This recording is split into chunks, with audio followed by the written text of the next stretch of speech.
Minahal mo ang taong may asawa na. Alam natin lahat na bawal yun. Alam natin lahat na masakit yun. Na-request ito ng kasama ko sa trabaho na gumawa daw ako ng isang advice or video tungkol dito.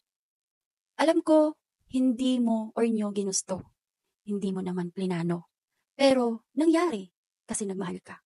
Minahal mo ang taong may asawa na. At oo, alam mong bawal. Alam mong sobrang mali. Pero sa puso mong pagod, sa kaluluwang uhaw sa lambing, sa mga gabing katahimikan sa abroad, doon mo siya nahanap. Yung boyfriend mong may sabay. Siya ang naging sandalan mo. Siya ang tumawag kapag umiiyak ka sa pagod. Siya ang nagpatawa sa'yo sa gitna ng homesickness dahil malayo ka sa pamilya mo. Siya ang naging pahinga mo kahit hindi mo siya pag-aari.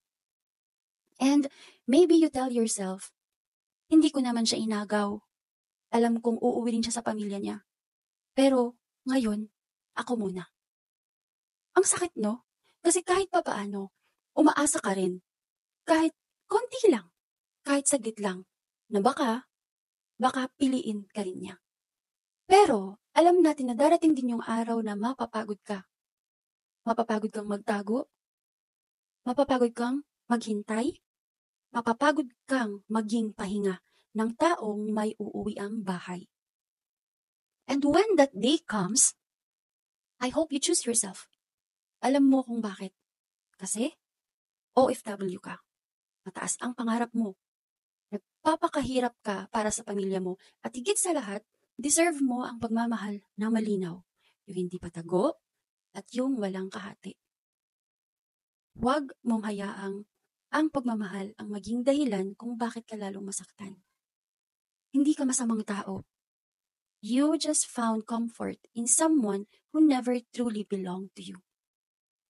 And now, you can forgive yourself for loving in a place where love was never meant to stay. Ang pagmamahal, hindi lang puso ang puhunan. Kailangan din natin ng wisdom. Kailangan piliin mo rin ang kapayapaan na walang kapalit na guilt.